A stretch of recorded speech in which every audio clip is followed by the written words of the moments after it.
मैं अगले 7 दिनों तक कैद में अकेले रहने की कोशिश करूंगा। मुझे सील कर दो। Bye Jimmy. उम्मीद है मैं पागल ना हो जाऊं। अगले 7 दिनों तक मुझे साउंड प्रूफ व्हाइट रूम में किसी भी ह्यूमन कांटेक्ट या उम्मीद के बिना जिंदा रहना होगा। और क्योंकि ये मानसिक रूप से खतरनाक है, इसीलिए एक डॉक्टर बाहर से ध्यान रखेंगे कि कहीं मैं पागल ना हो जाऊं। मैंने 23 साल पागलों के बीच काम किया है और ये उससे भी ज्यादा भयानक है। ऐसे रूम में 50 घंटे से ज्यादा रहना एक परमानेंट साइकोलॉजिकल डैमेज कर सकता है। और मैं यहाँ रहूंगा पूरे 168 घंटे। और ऐसा भी हो सकता है कि मैं अपना आपा खो दूं और एक ऐसे स्टेट में पहुंच जाऊं जिसे कहते हैं साइकोसिस।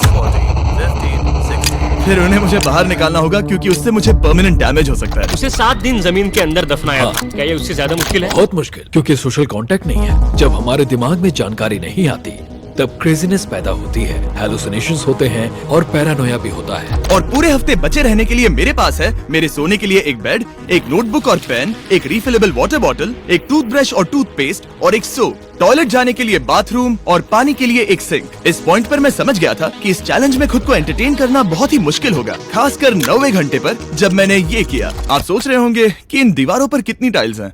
और सही जवाब है पूरी 1900। और अगर छत और फ्लोर को मिलाया जाए तो ये है पूरी 2860। पर सबसे ज्यादा जरूरी बात यह है कि मुझे जोरों से भूख लगी है, यानी खाने का वक्त है। अगर आप सोच रहे हैं कि मुझे खाना कैसे मिलेगा, तो यहाँ है एक कन्वेयर बेल्ट जो पूरी 100 फीट की दूरी तक फैला है, ताकि मुझे ह्यूमन इंटरैक्शन के बिना ही खाना मिल सके। शायद मुझे अंदर 14 घंटे हो चुके हैं। कमाल की बात है ना, मुझे अभी से 2 घंटे ज्यादा लगने लगे हैं। और चैलेंज का सबसे मुश्किल पार्ट, अब तक मेरा खाना नहीं आया। सोच रहा हूँ यहाँ आने से पहले मुझे ज्यादा खाना खा लेना चाहिए था। जल्द ही कोई मुझे खाना खिला दे तो बहुत अच्छा होगा। तुम्हारा दोस्त बहुत भूखा है। क्या तुमने अपने हाथ धोए? हाँ बिल्कुल धोए थे। नहीं धोए। हम उसे खाना रैंडमली भेज रहे हैं ताकि उसे वक्त का पता ना चले। जैसे अभी 6 बजे हैं और हम उसे ब्रेकफास्ट भेज रहे हैं। मेरे दोस्त मुझे कब खिलाएंगे? बहुत भूख लगी है, बहुत भूख लगी है। अब क्योंकि ये रूम साउंड प्रूफ है, खाना आने के बावजूद भी 2 घंटे बाद चेक करने पर एहसास हुआ कि खाना आ चुका था। मैं चल भी नहीं पा रहा हूँ। अब ये थोड़ा ज्यादा ही हो रहा है। Come on. तो जब मैंने फाइनली चेक किया, ओह, मैंने सोचा नहीं था कि खाना आएगा। इसका टेस्ट कमाल है। ये ठंडा और पिलपिला है, पर खाने के लिए कुछ तो मिला, तो सच में ये बढ़िया है। ये solitary confinement set literally metal chain से बंधा हुआ है। अगर इस सेट में आग लगती है तो इसे खोलने से पहले ही मैं जिंदा जलकर मर जाऊंगा। जाने दो, मैं उसके अलावा कुछ और सोचना चाहूंगा। अगले कुछ घंटों के लिए मैंने खुद को ज्यादा से ज्यादा स्टिमुलेटेड रखने की कोशिश की।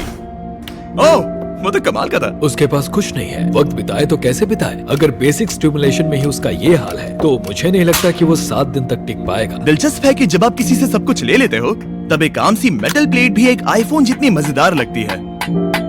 वो जल्द ही चिड़चिड़ा हो जाएगा इस बोरियत की वजह से। जैसे कि मेरे अंदर का इंसान मर रहा है। मैं बस सोने जा रहा हूँ और देखते हैं क्या होता है। शायद मुझे चैलेंज में 40 घंटे हो चुके हैं। जिमी जितना सोच रहा है उससे 6 घंटे पीछे है। इसका मतलब अभी दूसरे दिन के 4 बज रहे होंगे। मुझे लगा आज ट्रैक पर आ जाएगा। वक्त का अंदाजा खोने से दूसरी प्रॉब्लम्स खड़ी हो गई। मैं चाहे कुछ भी कर लूं, मुझे बस नींद ही नहीं आ रही। है कि क्या तुम्हें लगता है?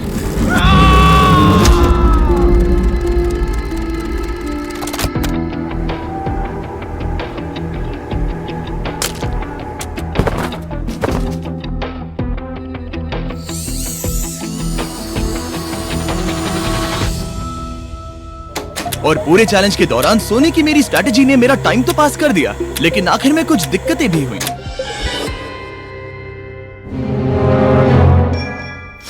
वहाँ खाना दिख रहा है। ये बहुत पिलपिला और ठंडा है। ये यहाँ पर कब से पड़ा है? वो खाना वहाँ 7 घंटों से पड़ा है। वाह, मैं सच में ये आइसक्रीम खाना चाहता था। इसमें खाने लायक कुछ बचा होता तो अच्छा होता, पर मैं फिर से भूखा रह जाऊंगा।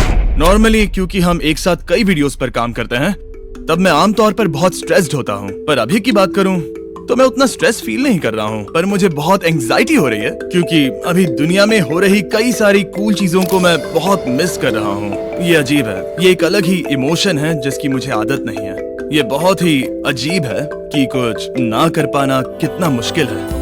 मुझे सच में बहुत बोर हो रहा है। ये मेंटली बहुत मुश्किल होता जा रहा है। मैं बोर हो गया हूँ, मदद करो। मैं 168 घंटे के मार्क के करीब भी नहीं था, तो 65वें घंटे पर मैं सोचने लगा हैंडस्टैंड कैसे करते हैं।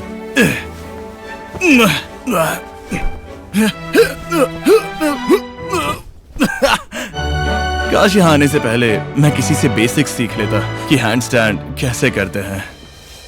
उसे अपने दिमाग में मौजूदा ख्यालों को इन्वेंट करना होगा ताकि वो खुद को इंटेंस डिप्रेशन में जाने से बचा सके। मैं इमेजिन करूंगा जैसे मैं पार्क में चल रहा हूँ, यहाँ हरी घास है, कोई फिशिंग कर रहा है। वो लिटरली अपने दिमाग में सिनारियोस बना रहा है। My God. आज आसमान बहुत साफ है, पंछियों की आवाज है। तुमने मेरी इमेजिनेशन बर्बाद कर दी। ओह माय गॉड, हम उसे पागल होते देख रहे हैं। उन्होंने और खाना भेजा है। शायद यहाँ है थोड़ा राइस, स्वीट पोटैटो और मीट। ये इस चैलेंज का अब तक का सबसे बढ़िया खाना है।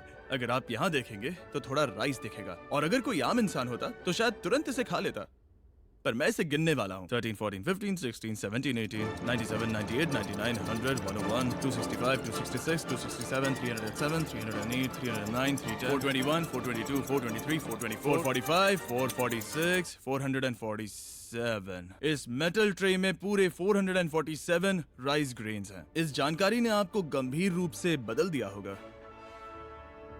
मुझे बहुत थकान हो रही है, मतलब ये जरूर 5वें दिन की रात होगी। अभी चैलेंज आधा भी नहीं हुआ था और मैं ऑलरेडी एक पूरा दिन पीछे था। मैं बाथरूम में थोड़ी देर सोने जा रहा हूँ क्योंकि बाहर रोशनी बहुत है, जो मेरा अब तक का स्मार्टेस्ट मूव है क्योंकि मैं उस बाथरूम में पूरे 12 घंटों तक सोया था।